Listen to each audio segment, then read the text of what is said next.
आज ही कंपनी का second chapter पूर्वाधिकार अंशों का शोधन, reduction of preference share.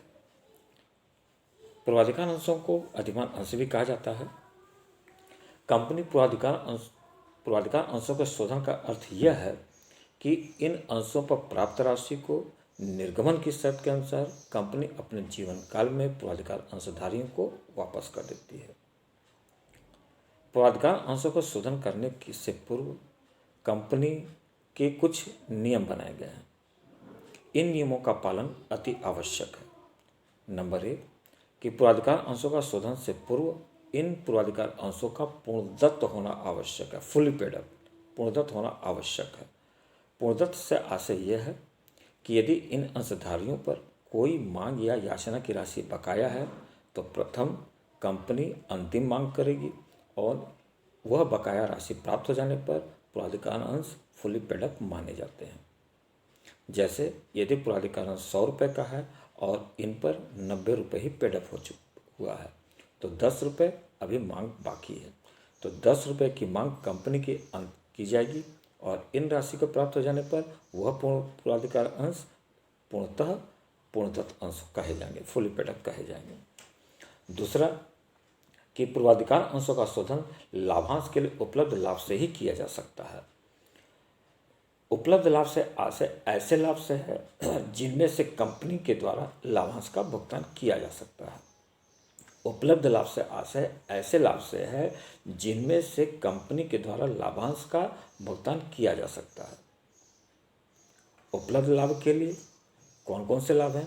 Number 1 लाभानी खाता, profit and loss account. Number 2 सामान्य संचय, जनरल रिजर्व अकाउंट। नंबर 3 लाभांश सामान्यकरण कोष, डिविडेंड इक्विलेशन फंड, बीमा कोष, इंश्योरेंस फंड, कर्मचारी दुर्घटना कोष, वर्कमैन एक्सीडेंट फंड्स, कर्मचारी क्षतिपूर्ति कोष, वर्कमैन कंपनसेशन फंड, ऋणपत्र शोधन कोष, डिबेंचर रिडम्पशन फंड। इन सभी लाभों को कैपिटल रिडम्पशन रिजर्व में ट्रांसफर किया जा सकता है। कुछ ऐसी भी राशियां हैं जो लाभांश के लिए न उपलब्ध नहीं होती हैं, जैसे अंश प्रीमियम खाता, शेयर प्रीमियम अकाउंट, अंश अपहरण खाता, शेयर फॉरफिटेड अकाउंट, पूंजी संचय, कैपिटल रिडम्पशन, समामेलन के पूर्व लाभ, प्रॉफिट प्रियोर टू इनकॉर्पोरेशन, विनियोग छूट संचय, इन्वेस्टमेंट अलाउंस रिजर्व। इस बात को ध्यान रखिएगा कि जो राशि लाभांश के लिए उपलब्ध नहीं है वो कैपिटल रिडम्पशन में ट्रांसफर नहीं की जा सकती। पूर्वाधिकार अंशों का शोधन या तो कंपनी अपने उपलब्ध लाभ से कर सकती है या नए अंशों का निर्गमन से कर सकती है। जब कंपनी पूर्वाधिकार अंशों का शोधन के लिए नए अंशों का निर्गमन करती है तो वह विशेष उद्देश्य के लिए नए अंशों का निर्गमन किया गया है, जिससे केवल पूर्वाधिकार अंशों का ही शोधन होगा। तो जब नए अंशों का निर्गमन करती है तो वह सममूल्य पर भी निर्गमन हो सकता है, प्रीमियम पर भी हो सकता है या छूट पर भी हो सकता है। कभी कभी कंपनी पूर्वाधिकार अंशों का शोधन आंशिक लाभ से और आंशिक नए अंश के निर्गमन से भी करती है। जब अंशों का निर्गमन शोधन करने के लिए किया गया है तो आपको कुछ बातों पर विचार करना अति आवश्यक है। जब अंशों का निर्गमन शोधन करने के लिए किया गया है तो कुछ बातों को ध्यान में रखना पड़ेगा। नंबर 1 शोधन के द्वारा देय पूंजी की राशि के बराबर या उससे अधिक नए अंश पूंजी का निर्गमन नहीं करना चाहिए। शोधन पर देय पूंजी की राशि के बराबर या उससे अधिक नए अंशों का निर्गमन नहीं करना चाहिए।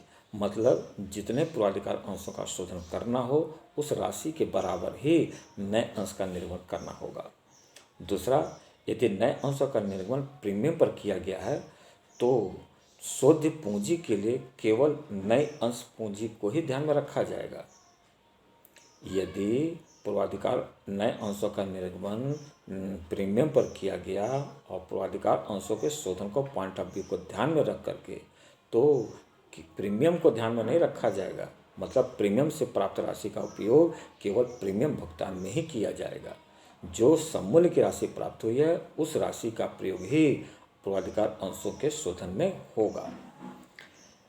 अगला, यदि नए अंशों का निर्गमन कटौती पर किया गया, छूट पर किया गया, डिस्काउंट पर किया गया है तो शुद्ध पूंजी के लिए निर्गमन से प्राप्त राशि को ही ध्यान में रखा जाएगा। नंबर अगला, यदि कुछ ऐसे पूर्वाधिकार अंशधारी जिनका भुगतान तो किया जाता है लेकिन उनका कोई अता पता नहीं है तो उनकी देय राशि को प्रेफरेंस शेयर होल्डर अकाउंट में ट्रांसफर कर देना चाहिए तथा चिट्ठी के चालू दायित्व के अंतर्गत दिखाया जाना चाहिए। आइए पूर्वाधिकार अंशों का शोधन के लिए जनरल एंट्री देखिए। पहला है आंशिक दत्त अंश को पूर्णतत्व बनाना, मतलब पूर्वाधिकार अंश धनराशि, पूर्वाधिकार अंशों की वह राशि यदि पूर्णदत्त नहीं है तो उसको पूर्णदत्त बनाएंगे तो जनरल एंट्री बनेगी preference share final account debit to redeemable preference share capital account. फिर धनराशि प्राप्त होने पर तो उसका आप एंट्री बनाएं bank account debit to preference share capital account, preference share final account. फिर नए अंशों का निर्गमन होगा। यदि नए अंशों का निर्गमन शोधन के लिए सममूल्य पर किया गया तो इसकी आप एंट्री बनाएंगे bank account debit to share capital. यदि नए अंशों का निर्गमन प्रीमियम पर किया गया है तो bank account debit to share capital to share premium. Number अगला, यदि नए अंशों का निर्गमन कटौती पर किया गया तो bank account debit discount account debit to share capital account. फिर लाभांश के लिए उपलब्ध लाभ के लिए ऐसी राशि जो लाभांश के लिए उपलब्ध हैं उन लाभों के लिए आप बनाएंगे profit loss account debit, general reserve account debit और any other reserve account debit to capital reduction reserve. आपको यहाँ एनी रिजर्व का मतलब ये है, पिछले वीडियो में आपको बताया गया है कि लाभानी खाता हो सकता है, कर्मचारी दुर्घटना कोष हो सकता है, कर्मचारी बीमा कोष हो सकता है, वो सभी रिजर्व जो केवल लाभांश के लिए उपलब्ध लाभ के लिए हैं उनकी entry profit loss account debit, profit loss appropriation account debit, general reserve account debit और एनी अदर रिजर्व जिनका उपयोग आप कर रहे हैं, एनी अदर का मतलब ये to capital reduction reserve account. फिर पूंजी संचय शोधन कोष हस्तांतरित की जाने वाली राशि के लिए माने face value of preference share to be redeemed की गणना आप कैसे करेंगे वो देखिए। पूंजी संचय शोधन कोष मतलब कैपिटल रिडक्शन रिजर्व में जो राशि ट्रांसफ़र की जानी है उसकी आप गणना कैसे करेंगे। पहले आप ले लेंगे face value of preference share to be redeem, मतलब वह पूर्वाधिकार अंश जिनका भुगतान शोधन किया जाना है उनकी फेस वैल्यू से, उसमें से आप माइनस कर देंगे less amount received from the new share issued, मतलब पूर्वाधिकार अंशों का जितना शोधन किया जाना हो वह राशि और उसमें से नए अंशों के निर्गमन से प्राप्त राशि को आप घटा देंगे तो अमाउंट फॉर कैपिटल रिडक्शन आपका आ जाएगा। दूसरा, यदि शोधन पर देय प्रीमियम का भुगतान किया जाना हो for premium due on reduction तो आप इसकी जनरल एंट्री बनाएंगे शेयर प्रीमियम अकाउंट डेबिट और प्रॉफिट लॉस अकाउंट डेबिट और general reserve account debit to premium और रिडीमेबल प्रेफरेंस शेयर। फिर आप शोधन का देखिए। यदि पूर्वाधिकार अंशों का शोधन सममूल्य पर किया जाना हो तो redeemable preference share capital account debit to redeemable preference share holder. यदि प्रीमियम पर शोधन किया जाना होगा तो redeemable preference share capital account debit premium on reduction account debit to redeemable preference share holder account. ये पेमेंट ड्यू हुआ है, फिर आप जब भुगतान करेंगे redeemable preference share holder account debit to bank.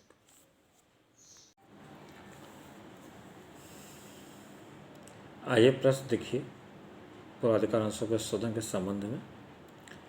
पहला प्रश्न था कि वाई लिमिटेड अपने 10 रुपये वाले 5000 शोध्य पूर्वाधिकार अंशों का शोधन सममूल्य पर करती है। इन अंशों के शोधन के उद्देश्य से उसने 100 रुपये वाले 5000 समता अंश का निर्माण किया,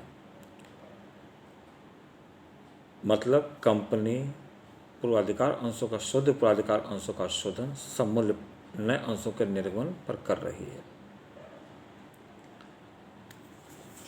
तो जनरल एंट्री से पहले ये देखिए कि कंपनी को 100 रुपये वाले 5000 शुद्ध पूर्वाधिकार अंशों का शोधन करना है, मतलब कंपनी को 50,000 रुपये पूर्वाधिकार अंशों को वापस करनी है। वाई लिमिटेड ने अपने 10 रुपये वाले 5,000, सॉरी 10 रुपये वाला है, 10 रुपये वाले 5,000, मतलब 50,000 शुद्ध प्राधिकार अंशों का शोधन करना है। तो इन 50,000 रुपये का शोधन करने के लिए कंपनी 100 रुपये वाले 500 समता अंशों का निर्गमन किया। मतलब राशि कितनी आ गई? 50,000। मतलब नए अंशों के निर्गमन से 50,000 रुपये आएगा और यह राशि शुद्ध पूर्वाधिकार अंशों को दे दी जाएगी। पूर्वाधिकार अंशों का फेस वैल्यू था 10 रुपये और समता अंशों का फेस वैल्यू 100 रुपये रखी है। अब जर्नल एंट्री देखिए, पहले नए अंशों के निर्गमन से राशि प्राप्त होगी, तो इसकी आप एंट्री बनाएंगे, bank account debit to equity share capital, 50,000 रुपये निर्गमन से आ गया। अब इसका शोधन हो रहा है, redeemable preference share holder account debit to redeemable preference share holder, 50,000 रुपये पूरा दे दिया गया। लास्ट एंट्री बनाएंगे इसका, redeemable preference share holder account debit to bank, ये भी पूरा 50,000 रुपये हो गया। पहले नए अंशों के निर्गमन से राशि प्राप्त की है, फिर पेमेंट ड्यू कर दिए, redeemable preference share capital account debit to redeemable preference share holder 50,000 रुपये से, फिर लास्ट एंट्री इनका पेमेंट कर दिए, रिडक्शन कर दिए, तो redeemable preference share holder account debit to bank 50,000 रुपये से। अब एक अगला दूसरा क्वेश्चन देखिए कि जेपी लिमिटेड ने 100 रुपये वाले 400 शुद्ध पूर्वाधिकार अंशों का शोधन सममूल्य पर करना है। इस उद्देश्य के लिए 100 रुपये वाले 3,000 समता अंश का निर्गमन किया गया तथा शेष राशि लाभानी खाते से ली गई है। तो अब इसका आप वर्किंग नोट देखेंगे तो कंपनी को 100 रुपये वाले 4,000 पूर्वाधिकार अंशों का 400 पूर्वाधिकार अंशों का शोधन करना है, मतलब 40,000 रुपये पूर्वाधिकार अंशों को दी जानी है। कंपनी को 100 रुपये वाले 400 शुद्ध अंशों का शोधन करना है, तो टोटल ड्यू राशि होगी कितनी? 40,000 रुपये। जबकि कंपनी ने 100 रुपये वाले 300 नए समता अंशों का निर्गमन किया है, तो राशि कितनी प्राप्त होगी नए अंशों के निर्गमन से? 30,000 रुपये। तो 10,000 कम पड़ रहा है, तो कंपनी अपने उपलब्ध लाभ से इस राशि का उपयोग करेगी। फिर से समझ लीजिए सेकंड क्वेश्चन कि कंपनी को 100 रुपये वाले 400 पूर्वाधिकार अंशों का शोधन करना है, तो 100 गुणे 400 मतलब 40,000 रुपये ड्यू हो रहा है। और इस उद्देश्य के लिए इनका शोधन करने के लिए कंपनी ने 100 रुपये वाले 300 पूर्वाधिकार अंशों का निर्गमन किया है, मतलब 30,000 रुपये नए अंशों के निर्गमन से आएगी। तो 10,000 रुपये जो प्रश्न में लिखा हुआ था कि शेष राशि उपलब्ध लाभ से ली जाएगी, तो 10,000 रुपये लाभ से कंपनी अपने निकालेगी। जर्नल एंट्री उसी तरह पहले इश्यूड की एंट्री हमने बनाया, जर्नल एंट्री हमने बनाया bank account debit to equity share capital, total 30,000 रुपये। फिर लाभ से हमको 10,000 रुपये लेना पड़ेगा, profit and loss account debit to capital reduction लीजिए, 10,000 रुपये देखिए भरे। अब पेमेंट ड्यू कर दिए, redeemable preference share capital account debit to redeemable preference share holder, ये 40,000 रुपये से हो गया। अब इसका पेमेंट कर दिए, जब पेमेंट किए तो redeemable preference share holder account debit to bank, ये भी 40,000 रुपये से हो गया। अब अगला क्वेश्चन देखिए कि स्वास्तिक लिमिटेड ने 100 रुपये वाले 3,000 शुद्ध पूर्वाधिकार अंशों का शोधन सममूल्य पर करना है।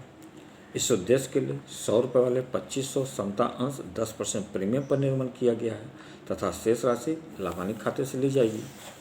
तो फिर इसका कैलकुलेशन देख लीजिए, आप वर्किंग नोट देख लीजिए कि कंपनी को 100 रुपये वाले 3,000 शुद्ध पूर्वाधिकार अंशों का पेमेंट करना होगा, मतलब ये राशि कितनी हो रही है? टोटल 3 लाख रुपये, 3 लाख रुपये हो रही है। जबकि कंपनी ने 100 रुपये वाले 2,500 नए अंशों का निर्गमन किया है, तो ये राशि कितनी प्राप्त होगी? 2.5 लाख रुपये। इस पर 10% प्रीमियम है, तो कितना आ गया? ये 25,000 रुपये। तो आपका टोटल हो रहा है नए अंशों के निर्गमन से जो राशि प्राप्त हो रही है, वो राशि प्राप्त हो रही है 2,75,000 रुपये, 275,000। लेकिन आपको यहाँ ध्यान रखना होगा कि जो प्रीमियम 25,000 रुपये प्राप्त हो रहा है, इस राशि का उपयोग केवल प्रीमियम भुगतान में किया जा सकता है। मतलब आप 3 लाख शुद्ध पूर्वाधिकार अंश का शोधन करना है और इसकी फेस वैल्यू की जो राशि हो रही है विदाउट प्रीमियम 50,000 रुपये आपका कम पड़ रहा है। यह राशि आप प्रॉफिट एंड लॉस अकाउंट से लेंगे। ये पूर्वाधिकार अंशों का शोधन करना था, 100 रुपये वाले 3,000 तो 3 लाख रुपये हो रहा है। 100 रुपये वाले 2,500 नए अंश का निर्गमन किया तो 2.5 लाख रुपये हो रहा है। 10% प्रीमियम 25,000 रुपये हो रहा है। तो ये जो 25,000 रुपये अतिरिक्त मिला, इसका उपयोग 3 लाख के शोधन में नहीं होगा, इस सम मूल्य से ही होगा। जो 50,000 रुपये कम पड़ रहा है ये लाभ से निकाला जाएगा। तो देखिए, पहले इशूड की आप एंट्री बनाएंगे। इसके आप एंट्री बनाएंगे bank account debit to equity share capital to share premium. Equity share capital में 2,50,000, शेयर प्रीमियम में 25,000, टोटल 275,000। फिर जो 50,000 कम पड़ा उसको लाभ से ले लिया गया। Profit loss appropriation account debit to capital reduction reserve 50,000 रुपये से। फिर redeemable preference share capital account debit to redeemable preference holder पूरे 3 लाख रुपये से। अब यही 3 लाख का पेमेंट हो गया। Redeemable preference share holder account debit to bank 3 lakh रुपये से। तो इस तरह से आप सभी वीडियो को देखें और समझें। जो कोई प्रश्न दिक्कत हो वो आप हमसे पूछ सकते हैं व्हाट्सएप नंबर पर।